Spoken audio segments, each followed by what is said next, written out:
Fala galera, sejam bem-vindos a mais um podcast da Our Body Papo e Saúde. Hoje eu estou aqui ao lado da minha amiga Priscila Cardoso. Oi gente, tudo bem? E hoje como convidada a doutora Alessandra Mello, médica, endocrinologista e metabologista. Seja bem-vinda, doutora. Obrigada, tudo bem, gente? Obrigada pelo convite, é um prazer estar aqui com vocês. Prazer Nós que agradecemos, né? Hoje, estaremos trazendo vários temas, porém, vou deixar aqui a doutora se apresentar, né? Falar um pouco da carreira acadêmica. Fique à vontade, doutora. Então, eu sou formada há 20 anos já, tenho mais de 10 anos dentro da endocrinologia e também fui presidente da Sociedade Brasileira de Endocrinologia e Metabologia da Regional Amazonas, 2019-2020. Atualmente sou vice-presidente e trabalho mais focada em doenças metabólicas como diabetes, a obesidade. Tenho um foco em pacientes pré e pós-bariátricos e também em patologias da tireoide. Hoje traremos alguns temas aqui, conforme a doutora falou. Formação em ortomolecular, né? Sim. Formação em terapias injetáveis e formação em cannabis medicinal. Isso mesmo. Bastante tema aqui, né? Nossa, hoje o podcast está recheado para vocês. Eu aposto que muita gente que está em casa não conhece alguns temas que a gente vai abordar aqui hoje, então fiquem ligados. Então vamos começar por um deles aqui, né, doutora? Doutora, iniciando o nosso bate-papo, eu queria saber sobre a questão da endocrinologia. Para resumir para as pessoas de casa, o que é um médico endocrinologista? Certo. O que um médico endocrinologista faz? Isso. Ele cuida de hormônios. Tá? Hormônios são substâncias produzidas pelo nosso corpo em pequena quantidade, mas que fazem uma enorme diferença. Então, o médico endocrinologista, ele cuida de crescimento e desenvolvimento das crianças, ele cuida do metabolismo ósseo, ele cuida de metabolismo glicêmico, então doenças como diabetes ou excesso de insulina causando hipoglicemia também são da alçada do médico endocrinologista, patologias da tireoide, patologias da glândula adrenal, que é uma glândula que fica em cima dos rins e que produz hormônios esteroides, produz catecolaminas como a adrenalina e a noradrenalina e outras substâncias. Testículos, as gônadas, né? Testículos e ovários. Então, o médico endocrinologista trata de hormônios. Nossa, que bacana. Eu fiquei até curioso nessa questão dos rins. Ele que ajuda na produção de testosterona? Não os rins. Tá. Mas a gente tem uma glândulazinha em cima dos rins, que é a suprarrenal, que também produz esteroides. Mas no homem, a testosterona principalmente é produzida nos testículos. Doutora, você comentou aqui que tem formação, faz atendimentos em pacientes pré e pós-bariátricos. Qual que é o papel do endocrinologista nesses pacientes, com esses pacientes? Tá. Na avaliação pré-cirurgia bariátrica, o paciente tem uma obesidade. Se ele for diabético, a partir de obesidade grau 1, com IMC a partir de 30, ele já pode fazer a cirurgia bariátrica, é uma opção de tratamento. E outros pacientes que não sejam diabéticos, mas tenham outras patologias que possam melhorar com a perda de peso, como obesidade grau 2. E a partir da obesidade grau 3, que é o IMC acima de 40, mesmo que ele não tenha outras doenças, como hipertensão, diabetes, qualquer outra doença, ele pode operar, tá? Qual é o papel do endocrinologista? Preparar esse paciente para ele estar da melhor forma dele possível para operar com toda a segurança. Então, repor vitaminas, minerais, melhorar o controle glicêmico, toda essa parte metabólica para que ele possa operar e ficar melhor ainda depois. Já pegou algum paciente que entrou para fazer o pré-operatório, né? Que é o protocolo para ir bem saudável, melhor, né? Para a cirurgia. E ele começou a perder muito peso e aí não precisou fazer a cirurgia. Já aconteceu? Já aconteceu. Mas sempre lembrando que esse pré-operatório, o paciente passa por toda uma equipe multidisciplinar. tá? Não é só o endocrinologista. Ele vai passar pelo cardiologista, pelo pneumologista, pela nutróloga ou pelo nutricionista, pelo psicólogo, pelo cirurgião bariátrico e em algumas equipes até por algumas outras especialidades antes de operar. Psiquiatra, essas questões também, Às vezes é necessário, tá?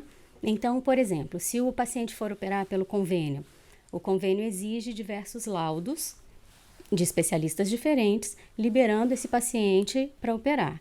Então, o endocrinologista, por exemplo, vai dizer que o paciente tem indicação, né? Que ele está apto a fazer a cirurgia e que ele tem indicação para fazer a cirurgia. Uma das indicações seria ele ter tentado emagrecer com tratamentos clínicos e não ter tido sucesso. Mas o que acontece? Muitas vezes, o paciente com IMC não tão alto, talvez uma obesidade grau 2, mais um IMC de 35, 36, se ele realmente se compromete com o processo e começa a mudar hábitos de vida, alimentação, fazer atividade física e tudo, pode ser que ele saia das indicações para cirurgia e que realmente ele veja que fazendo o tratamento clínico de forma otimizada, de forma rotineira, ele consiga emagrecer sem passar pela cirurgia. Porque ele vai fazer os exames e aí os exames vão dando também, né? Tipo, melhorou a diabetes. Vão norteando, claro. Né? E ele entra nessa questão de estar saindo dessa zona aí, tipo, de comorbidades, né? De melhorar suas comorbidades. Sim, lembrando que a gente não tem que ter preconceito com a cirurgia bariátrica. Antigamente, se pensava na cirurgia bariátrica como o fim do caminho, vamos dizer assim. E não é. Ela é um instrumento terapêutico. É um instrumento, como nós temos outros. Hoje nós temos medicamentos, sim. Né, que promovem uma perda de peso importante. Lembrando, isso é muito importante, não existe nenhum remedinho que emagreça o ser humaninho, sozinho, tá? A medicação, qualquer medicação que a gente use, seja alopatia, seja na soroterapia, seja o que for, tudo isso vai fazer parte de um conjunto de estratégias para que o paciente mude de hábitos, passe a comer direito, passe a fazer exercícios e mudar de vida, consequentemente baixando o peso.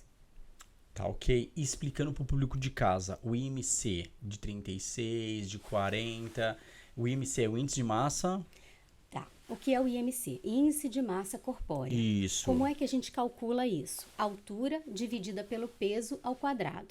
Mas o IMC tem uma pegadinha, né? Principalmente para quem faz academia, para quem tem essa pegada esportiva, ou de repente para quem faz fisiculturismo, né? Não é o tipo de paciente que geralmente eu atendo. Mas qual é a pegadinha do IMC? O IMC só vê altura e peso, ele não vê composição corporal. Então, muitas vezes, um paciente com IMC de 30, se ele tem um volume de gordura muito grande no corpo, ele está obeso. Mas um paciente que seja muito forte pode ter um IMC de 30 e ter um percentual de gordura muito baixo. Então, composição corporal é muito importante. O IMC é um índice, e é um índice muito fácil da gente usar porque ele é muito fácil de calcular. Mas tem outros parâmetros que se avalia para a gente falar se um paciente é obeso ou não. Eu achei interessante eu fazer essa pergunta pro público de casa, né? Porque a gente nós somos da área da saúde, a gente já sabe, índice de massa corporal, eu só quis complementar. Até porque quando eu era atleta, o IMC meu dava sempre alto, né? 96, 92 quilos, 96, então o percentual de gordura estava baixo. Dentro da avaliação, da biopedância e outras avaliações, eu estaria obeso. Porém, era só massa magra. Então, o que acontece? Resumindo para o público de casa, o paciente chega para a doutora, quando ela vai avaliar esse paciente, ele tem mais... O BF dele está elevado, que é o percentual de gordura. Só para resumir, né, doutora? Isso mesmo. É isso aí. E aí, Pri? Doutora, sobre os tratamentos que você aplica injetáveis, a sua formação de tratamento injetável, eu queria que você explicasse aqui pra gente, para as pessoas que estão assistindo, o que como funciona, as indicações desse novo tratamento. Eu falo novo porque eu acredito que tem muita gente que ainda não conhece a soroterapia. Certo. Calma que vou complementar a pergunta dela, doutora. Porque aí você falou do pré, né? E aí o pós-cirúrgico vai entrar essas questões também da soroterapia. Para bariátrica também serve, né? Muito demais. Tá bom, então pode ir lá e falar. Especialmente, eu diria. Ok.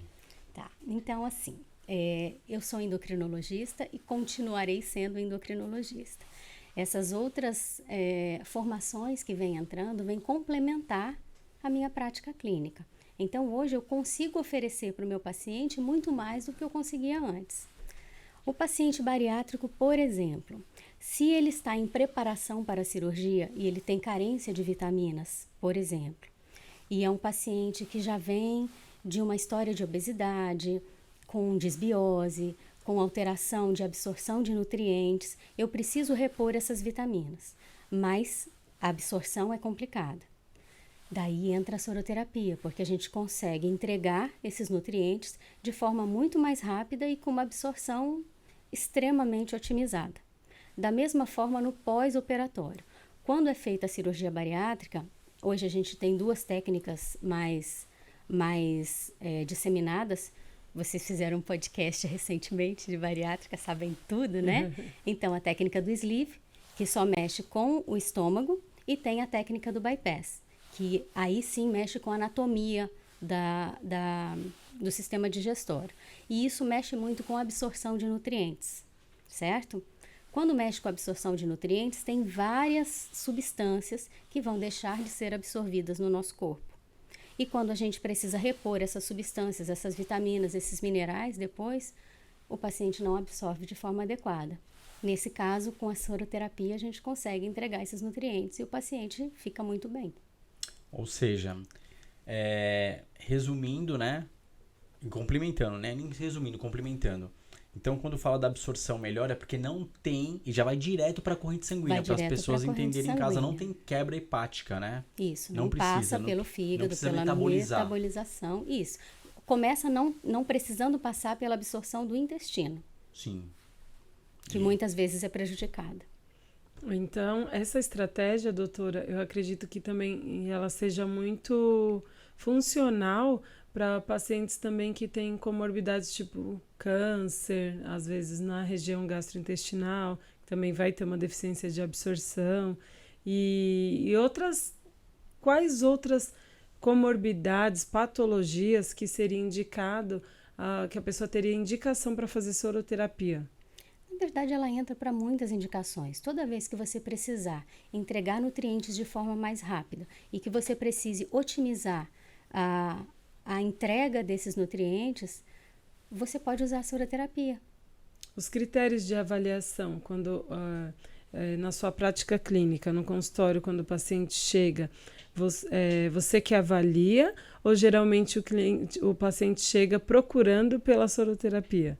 Não, tudo tem que ser avaliado sim. Assim, não é um tratamento em si, é um tratamento coadjuvante, tá? Ninguém vai tirar a medicação, o paciente é diabético, tira o remédio do diabetes dele para fazer soroterapia, isso não existe, tá? Então, sempre são tratamentos coadjuvantes. E sim, o paciente é avaliado, é feita anamnese, exame físico, o paciente precisa fazer exames complementares. E a partir dessa avaliação, onde houver necessidade, se houver necessidade, é uma terapia complementar. Assim também para pós-operatório da bariátrica, né? Como você mesmo comentou, para não ser tão redundante. Então, ele perde a absorção de nutrientes naquele momento. A soroterapia vem complementar. Não que ele não vai... eu vou deixar de me alimentar. Não, pelo contrário. Não, de forma alguma. De forma alguma. Vai se alimentando e depois, lá na frente... Esse é o pós-cirúrgico. Lá na frente ele vai para alimentação normal, vida normal. E aí, lógico, sendo acompanhado e sendo assistido, né, doutora? Ele sempre fará alimentação normal. Lembrando que a alimentação é o nosso melhor remédio. Tá? Então, quando se entra com... qualquer tipo de suplementação é quando há necessidade, quando há falta de determinados nutrientes ou vitaminas ou o que for. Aí entra a soroterapia. Pode ser soroterapia, pode ser medicação oral, pode ser...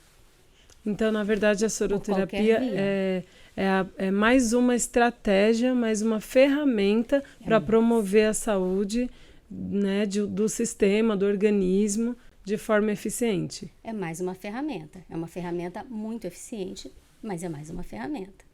Muito bom. Doutora, o termo soroterapia tem se popularizado bastante. Eu queria que você explicasse para a gente se esse termo é correto e qual é a real definição das terapias injetáveis. Certo. Soroterapia realmente tem ficado um nome mais popular e mais disseminado, mas para terapias que podem ser administradas por outras vias também, certo? Então, é a medicação que é colocada na veia. Então, essa pode ser chamada de soroterapia porque ela é endovenosa e geralmente são substâncias que são diluídas em soro, certo? Mas outras medicações têm que ser aplicadas por outras vias. Por exemplo, medicações oleosas geralmente são aplicadas de forma intramuscular. Outras medicações, geralmente para uso estético, são usadas intradérmicas, em couro cabeludo ou na face. Outras medicações são usadas também no tecido subcutâneo. Nesse caso, não falando das terapias injetáveis nessa nova função coadjuvante, mas a insulina, por exemplo, é uma medicação que é usada já há muito tempo e que é usada de forma subcutânea. E é uma terapia injetável. GH. O GH. Uma agulhinha, é isso. Exatamente.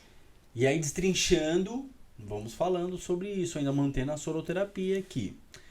Você falou sobre a coenzima... Nós estávamos falando sobre a coenzima Q10. Isso. Então, a coenzima Q10 é uma substância antioxidante que é bastante usada e o que a gente estava falando era justamente sobre a entrega. Por exemplo, se eu tomo uma coenzima Q10, se eu tomo 100 miligramas de coenzima Q10 via oral, a absorção é em torno de 3%. Muito baixa. Muito baixa. Quando eu faço essa mesma substância intramuscular, a absorção é 100%. Então, os americanos que gostam muito de pílulas, milhões de pílulas, aquele café da manhã com 2 mãos cheias, eles, na verdade, têm alguma absorção de alguma coisa que eles tomam, mas é um cocô caro e um xixi caro, né? Caríssimo ainda. É muito desperdício, né? Tem uma sobrecarga hepática, né? Porque tem que ser quebrada, né? Tudo que a gente toma por via oral vai ser absorvido pelo intestino, então passa por essa barreira e precisa da integridade dessa barreira e também vai passar pela metabolização do fígado ou dos rins, para eliminação ou para fazer com que aquela substância que entrou no corpo vire a substância que precisa funcionar. Ou seja, então o negócio vai muito mais além, que falou aqui agora, porque passa pelo intestino. Então muita gente começa a ter azia, porque tá quebrando ali, né? Então, né, cria-se a gente fala assim, um exemplo, certas medicações quando você faz uso, tem que usar o omeprazol para proteger. Eu não sei como funcionam as vitaminas, mas imagina uma demanda, um blend de medicações que estão sendo quebradas ali. Então a soroterapia ajuda muito nessa questão, porque ela já vai direto e entrega 100% ali. Pode ajudar. Por exemplo, a administração oral de zinco geralmente tem muito efeito gástrico, então realmente dá muita dor de estômago. Se você fizer venoso, você passa por essa etapa, você já não tem a dor de estômago. E a soroterapia também é para questões de ansiedade, depressão, já estão fazendo, Tem, existem protocolos onde se faz o uso de precursores de substâncias que o nosso cérebro já produz e que melhoram a ansiedade, que melhoram o sono, isso dependendo da substância que está em falta. Pode ser serotonina, pode ser dopamina, então se usa precursores dessas substâncias para que o nosso corpo funcione melhor. Lembrando que para uma boa saúde, a gente precisa de mitocôndrias que funcionem de forma adequada. As mitocôndrias são as usinas de energia do nosso corpo. Então, quando a gente entrega nutrientes diretamente para essas organelas, elas funcionam melhor e a gente tem todos os nossos processos otimizados. O zinco seria bom para a memória? Também, mas também tá na estrutura do nosso cabelo, ele é importante para a função da tireoide. Então, assim, não existe uma coisa que seja importante só para uma situação. Então, nosso corpo precisa de tudo. Muito legal, né? Porque, um exemplo, A gente tem uma vida super corrida, lógico, tem que fazer a alimentação correta, tem a suplementação, mas às vezes devido à fadiga do dia a dia ou à metabolização, isso seria um protocolo paralelo para caminhar junto para melhorar o seu dia a dia, o seu desempenho. Sempre coadjuvante. Lembrando que o mais importante de tudo para a gente ter saúde, e o papo aqui é sobre saúde, Sim. são bons hábitos de vida. Então, é você se alimentar de forma adequada, sim. O alimento é o nosso melhor remédio. É você fazer exercício de forma rotineira. E o exercício precisa ser um exercício efetivo. Não é passear no shopping. Então, a gente precisa de exercício aeróbico e a gente precisa de exercício resistido. A musculação é importante. Mulheres acima de 40 vão na força do ódio, mas precisa fazer academia. Tem que fazer. Isso é uma poupança para o futuro. A gente tem que pensar que não é só questão estética, mas é autonomia. É você levantar de uma cadeira, sentar sozinha. Não precisar de ajuda para tudo. Entendeu? Como você vai escolher chegar na sua velhice, Exatamente. né? Senilidade ou senescência? Então, alimentação, atividade física, sono. A gente precisa dormir. Durante o sono, eu consigo com que o meu organismo se recupere do dia a dia, se recupere do cansaço, com que a gente consiga sedimentar a memória, a gente sedimentar conhecimentos. Então, eu preciso dormir bem para que tudo isso aconteça. Muita gente dorme aos pedaços, acorda a noite toda, dorme, mas não consegue atingir um nível de profundidade no sono que faça com que esse organismo se recupere. Então, você precisa de sono de qualidade e precisa de um sono reparador. Sono também é importante. Manejo do estresse do dia a dia. Quem vive numa cidade como essa é na correria o dia inteiro. Então, na medida do possível, a gente precisa ter hábitos mais saudáveis e conseguir lidar melhor com o estresse do dia a dia. Pelo menos dentro do que a gente conseguir. Faz uma meditação, faz uma yoga, não gosto, faz uma higiene mental, alguma coisa que você consiga lidar melhor com o estresse do dia a dia. Tem mindfulness, o que for. Mas tudo isso faz parte de ter mais saúde, de se programar para ter mais saúde no futuro. As outras terapias, sejam quais forem, seja alopatia, seja homeopatia, seja acupuntura, terapias injetáveis, o que for. Tudo isso vem como coadjuvante num processo de melhora de qualidade de vida no modo geral. Não é um remédio, não é chegar aqui e dizer, eu vou dar um antidepressivo para você e a sua vida vai melhorar 100%. Se você não fizer todas essas mudanças, não vai melhorar. Pode ajudar um pouquinho, mas não vai melhorar. Entrando com substâncias da ortomolecular, por exemplo. Então, a gente vai fazer uma rhodiola rósea, que é um fitoterápico, é um adaptógeno que ajuda a melhorar mais essa questão de lidar com o estresse do dia a dia. Se eu não fizer a minha parte, se eu não comer melhor, tentar dormir, fazer exercício, manejar melhor o estresse, isso também não vai acontecer. Não é um comprimido que vai resolver a vida. Ou uma injeção, ou um soro. É um todo. Não existe pílula mágica, né? Não existe pílula mágica. E vamos chegar aqui no tema principal, né, do nosso podcast.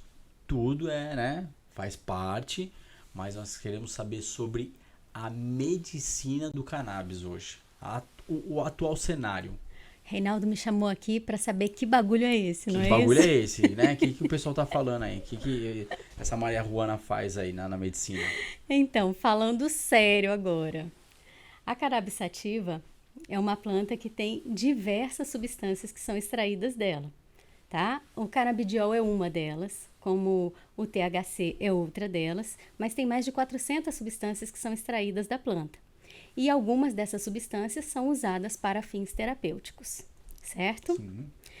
A cannabis medicinal, geralmente, ela é administrada em forma de óleo, e esse óleo, a composição desse óleo vai depender do objetivo do tratamento, certo? Está mais consagrado o uso para quadros de epilepsia e de autismo, mas hoje em dia a gente usa muito para dor crônica, para dor neuropática, pode-se usar para ansiedade, para insônia. Então, depende do objetivo do uso para se escolher a composição do óleo e a concentração do óleo. Certo? Certo. Doutora, para o uso do medicinal do canabidiol, é preciso prescrição, indicação médica? Explica pra gente, não é chegar na farmácia e comprar, né? Como que tá essa legalização? Sim, de uns tempos para cá tem sido mais prescrito, né? Então, ainda é necessário um processo de importação se a gente for usar um óleo estrangeiro, né? Então, precisa de todo um processo que passa pela Anvisa e vem os documentos de importação e tudo mais. Isso geralmente é feito pelas empresas que vendem esse ou aquele óleo e é necessária a prescrição médica, sim. Tem algumas farmácias de manipulação hoje aqui no Brasil que também trabalham com óleo de cannabis. Esses óleos também com procedência documentada e tudo. E aí também é necessário prescrição médica, mas é uma prescrição um pouco diferente, são receitas um pouquinho diferentes. E aí, lógico, não vai precisar da Anvisa, mas é preciso a prescrição médica, sim. Então, da planta se tira mais ou menos umas 400 substâncias ali. Sim. E aí, tem óleos que tem mais THC. E óleos que tem mais CBD e outras substâncias também. Tem outras substâncias que são as que dão o sabor à planta, que dão a cor.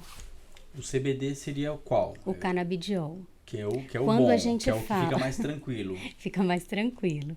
Mas não deixa louco, não deixa nada de... Não dá barato. Para as pessoas entenderem, o povo de casa entender, não dá barato não. Não dá barato. Se o objetivo é esse, porque assim, não se presta. Eu tenho um aluno, né, de personal que ele tá fazendo o tratamento, né, porque não é o uso, é um tratamento, né? Sim. Para as pessoas entenderem.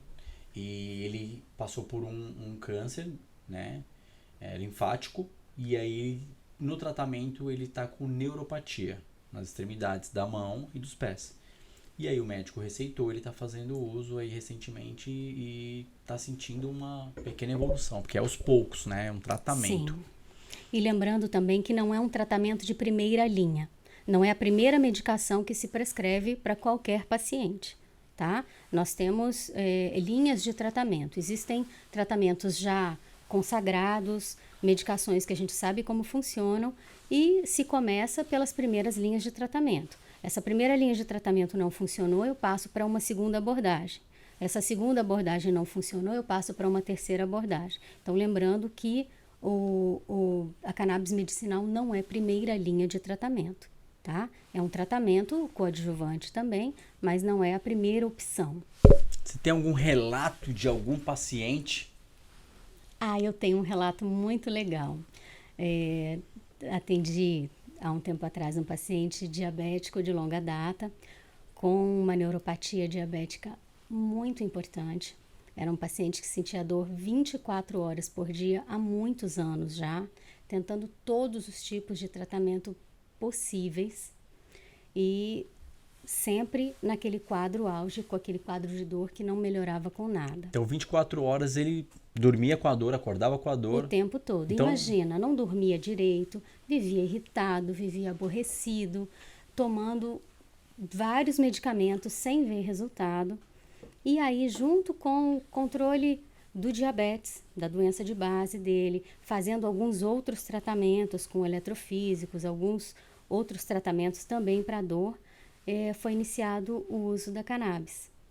E melhorou sensivelmente. Um tempo depois de uso, era outra pessoa.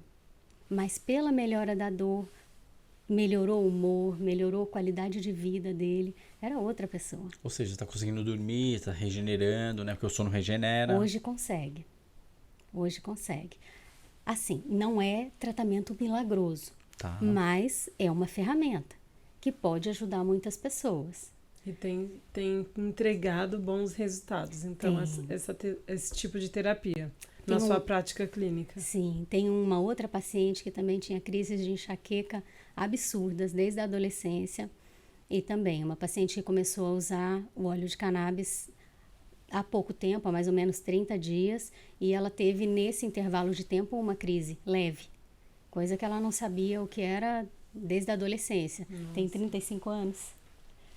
35. Então, assim, o cannabis, ele, assim, estudos, né, que trouxeram para o Brasil falam que é para ministrar em Alzheimer, não, em Os usos mais consagrados são para epilepsia e para autismo. E autismo. Então, Porém, as pessoas estão fazendo o uso com acompanhamento médico, prescrita pelos seus médicos, para inúmeros para outras situações, como dor crônica, que é a dor da neuropatia, neuropática, isso, para ansiedade, para insônia. E assim vai. Sim, e lembrando assim, que quando você pensa, quando muita gente pensa na cannabis... Déficit de atenção também, né, doutora? Eu já ouvi falar. Interrompi.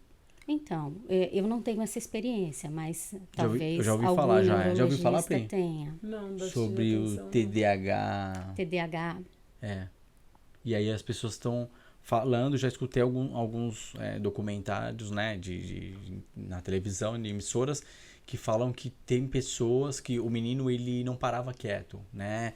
E aí começou a pingar lá as gotinhas, 3, 5 gotas, prescrita pelos médicos, e ele consegue sentar, assistir, ir numa aula, entender. Concentração melhorou. Olha só. Então, e lembrando também que sempre se começa com doses muito pequenas e essas doses são ajustadas ao longo do tempo. Então, realmente precisa do acompanhamento médico bem de perto, tá? Não é assim, passa o remédio e volta daqui 2 meses, 3 meses. Pelo menos no início, até o ajuste da dose correta para aquele paciente, as consultas são bem próximas uma da outra. Precisa realmente do acompanhamento bem de perto. Doutora, o canabidiol, por exemplo, se eu for numa consulta e aí eu saio de lá com a minha prescrição, mando manipular, compro, aquela fórmula que eu tô tomando, vamos supor que seja para insônia, vai servir para uma outra pessoa da minha família que esteja também com insônia? Também estou com insônia, posso tomar um pouquinho? Não. Então, a prescrição é bem individualizada. É individualizada, a dose é individualizada. Então, não. Muito é a mesma importante. coisa, é o mesmo princípio para qualquer outro medicamento, tá? Uhum. Se o paciente é diabético, por exemplo, ele vem à consulta e são prescritas 3 medicações para ele. O vizinho dele é diabético, ele não pode chegar e dar a receita para o vizinho. Olha, eu tô bem, toma aí. As necessidades do organismo do vizinho provavelmente são totalmente diferentes das dele. É muito importante frisar isso aqui, porque por ser um medicamento que só compra com prescrição médica, às vezes acontece muito, né, nas famílias. Fulano tem, pega um pouquinho, ciclano tem. Então fica aqui essa ressalva. Não pode, é medicamento, o uso é individual, a dose é individual, a composição é individual. E tem algum estudo já falando, doutora, né, não comprovado, mas burbulhos, né? Então, tipo, se falam-se que estão estudando para a questão de Alzheimer. Já ouviu falar isso daí? Não. Existem muitas vertentes de estudos hoje em dia. Então, provavelmente, se a gente for buscar estudos, deve existir algum estudo em andamento, sim. Mas, assim, como não é a minha área de atuação, não sei te falar. Tá. Eu estive em 2014, 16 e 18 na Califórnia. No Brasil está chegando agora, em 2022, né? As pessoas estão conseguindo fazer o uso, né? Graças à ciência, né? E lá já era uma coisa normal, esses tratamentos. Então, é normal porque lá na Califórnia o uso, inclusive recreativo, é legalizado. Então, qualquer produto à base de cannabis, inclusive produtos medicinais, são legalizados também. E falando para o público de casa, sabendo-se que o uso da cannabis para o consumo de fumar, como lá é legalizado, são coisas diferentes. A gente está falando da planta para tirar... Para se extrair o óleo e fazer uso das substâncias contidas no óleo. Porque a gente sabe que quando fuma dá um barato, né? Sabemos assim, em relatos, né? Que acho que aqui não tem nenhum que fuma, né? Não, mas porque assim, um exemplo, eu fumei, fiquei legal, então assim, tem gente que vai sentir fome, sono, vai ficar mais relaxado, então essas são as substâncias, né? É o TH... O THC geralmente dá fome. Dá fome. A maioria dos óleos, aqui no Brasil, tem algumas entidades que produzem o óleo também, né? Entidades também documentadas pelo governo e tudo. O óleo que é produzido no Brasil, ele é chamado de Broad Spectrum. É um óleo somente com CBD. O óleo que é importado, ele pode vir só rico em CBD ou o óleo pode vir também com THC. O CBD é o que deixa sorrindo lá alegre? Tipo, dá um barato, a pessoa fica sorrindo ali 24 horas? Não, óleo não é para dar barato. Eu sei, a substância que causa a substância que alucinação, causa. a questão alucinógena da planta é retirada nesses medicamentos? Sim. Isso é muito importante saber. Não dá barato. Não dá barato, mas falando assim, que nem... Se pega aquela parte que a planta, tipo, deixa o cara relaxado, aí dá em excesso, o cara fica dando risada o dia inteiro, né? Mas tô brincando, brincadeiras à parte, mas é isso aí, mais ou menos, doutora. Agora, vamos falar. Eu não tenho conhecimento da indústria, porém, eu sei de pessoas que já compraram e está muito caro. Porque não é um medicamento fácil.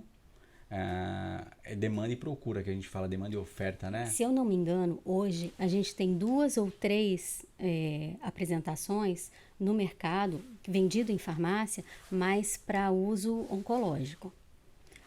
Para outros usos, quando é prescrito pelo médico, ou precisa ser importado ou precisa ser manipulado. Mas ainda é muito caro, sim. Assim, porque quando você falou aqui, Pri, do óleo e tal... eu tenho alunos que fazem um tratamento e é muito caro, tá? Pro custo hoje aqui, nível Brasil, tá bem... Você deve saber o valor, né, doutora? Eu sei o valor de alguns aí e é bem caro mesmo. Nossa, então é interessante saber isso, que para uso oncológico a gente já tem a pronta entrega, vamos dizer, no país. Tem. Agora, para outras patologias tem que importar e aí é onde sobe muito o preço, né? Isso. Legal. Mais alguma coisa para perguntar, Pri, para a doutora? Tratamento também coadjuvante, tá? Certo. Um tratamento São tratamentos que se complementam. Uhum. E doutora, só para a gente frisar aqui por tópicos, assim, em quais momentos que você indicaria o uso do canabidiol? Em quais situações? Bem bacana, hein? Tá, uma das situações seria uma dor intratável, uma dor neuropática intratável, onde a gente já tentou todas as medicações possíveis e o paciente ainda assim tem dor refratária. Certo. Essa é uma indicação. Paciente com muita ansiedade que já usa outras medicações ansiolíticas, que não dorme direito, pode ser uma opção de tratamento também. Então, na minha prática, na maior parte das vezes, essas são as indicações. Maravilha.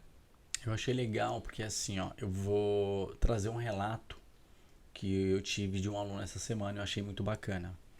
E você falou assim, para ansiedade. Ele teve uma vida super saudável, tá? Então, ele treinou uma vida... Ele está vivo. Ele treina uma vida inteira, ele tem 61 anos. Então, ele treina, ele faz uma alimentação super correta.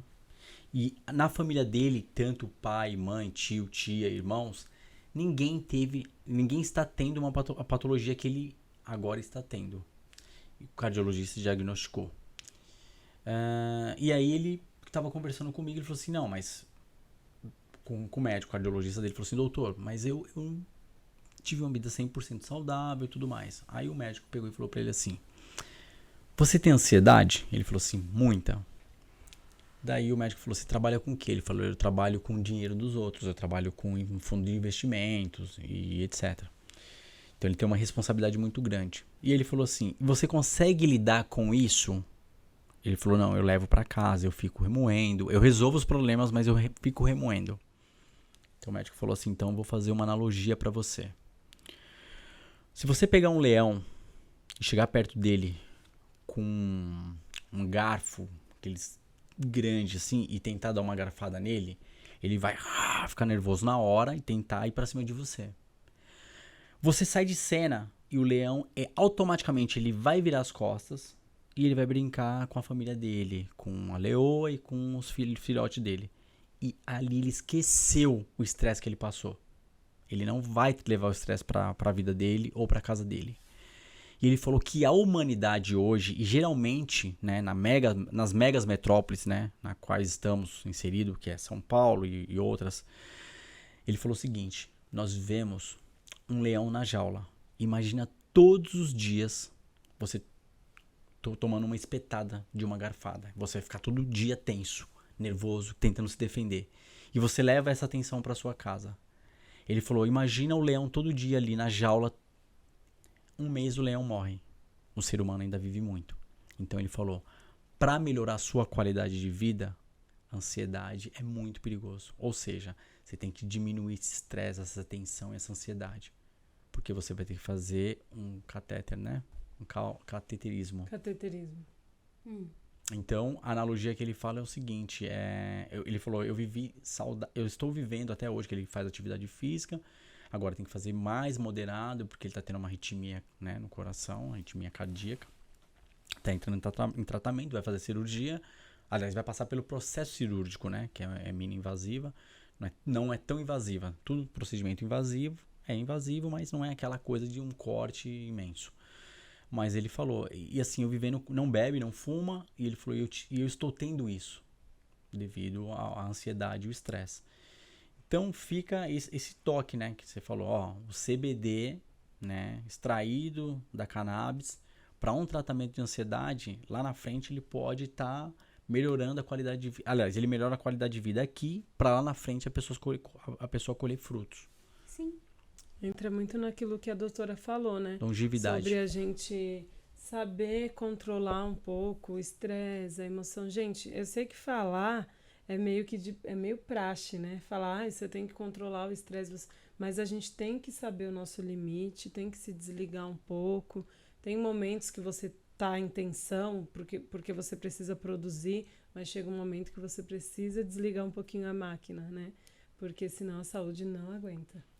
Geralmente a tendência é as pessoas levarem tudo para casa. Então, assim, você leva tanto o problema quanto o seu conhecimento, né? Então, exemplo, se você está o dia inteiro estudando, né? Então, a gente fala até estudantes. Então, ele estuda tanto, chega em casa, ele não consegue desligar, ele não consegue desconectar, ele não consegue relaxar. Aí entra nessa analogia que eu falei do leão, né? Uhum. Então, ele tá ali, né? Você espetou durante o dia na produção dele. Ok. Foi para casa, acabou. Aquele momento passou. Ele tem que tentar se desligar. Se ele trouxer aquilo como ansiedade, vai gerar um estresse e uma tensão. E aí vai gerar ramificações patológicas. Então, a ansiedade já é um mal que vem com essa vida moderna que a gente tem, né? Com todas as atribuições, com todas as cobranças externas e as autocobranças, né? E eu acho que depois dessa pandemia, tudo isso piorou. A ansiedade é, assim, uma das grandes heranças do que a gente passou. E talvez piore ainda mais daqui para frente, porque todo mundo está precisando se reinventar. A vida precisa ser reinventada, a economia, quantas famílias se desfizeram, né? Então, a gente ser, eu acho assim, a gente ser um pouco mais tolerante consigo, sabe? A gente saber que a gente tem limite, que até aqui eu posso ir, mas eu tenho que aprender a dizer não para determinadas situações, porque senão eu me sobrecarrego. E aí vem mais ansiedade, vem mais estresse, vem a produção de hormônios que passam a ser produzidos no nosso corpo em excesso, como o cortisol, e isso também piora todo o estresse oxidativo das nossas células. Isso envelhece, isso faz com que o meu corpo funcione de forma pior, com que eu durma com menos qualidade. Então, de uma forma geral, buscar qualidade de vida faz parte de um todo. Tem medicamentos que ajudam? Tem. CBD é um deles? Pode ser. Outros medicamentos existem? Também. Mas o manejo do estresse, a gente ter consciência do que acontece na nossa vida e tentar viver de uma maneira melhor, eu acho que é o mais importante. Porque isso remédio nenhum faz. Fica aí o recado. Muito obrigada, doutora, por esse recado. Muito bom. É sobre isso, né, Rê? Sim. Quero agradecer aqui, doutora. Muito obrigado pela participação. Somou bastante com a gente. Nós ficamos muito honrados. Foi muito bom o podcast com você. E é isso aí, não tenho o que falar. Eu que agradeço pelo convite, foi muito gostoso esse tempo aqui junto com vocês, espero ter contribuído com algumas informações e fico à disposição para qualquer pergunta, qualquer esclarecimento. Maravilha, doutora, também quero agradecer muito. Obrigado pelo conhecimento que entregou para a gente, pela simpatia. Muito obrigado pelo trabalho maravilhoso que, como endócrina, tem prestado à sociedade. É sobre isso que a gente quer ver dentro da medicina. Muito obrigada. E antes de mais nada, inscrevam-se no canal, compartilhe e ative o sininho. E hoje, finalizando aqui o nosso podcast com a doutora Alessandra Mello, endocrinologista e metabologista. É isso aí, galera. Muito obrigado de coração pela participação no podcast da Our Body Papo Saúde. Valeu, galera. Até a próxima. Nossa, era pra não ter falado, né? Fica tranquilo.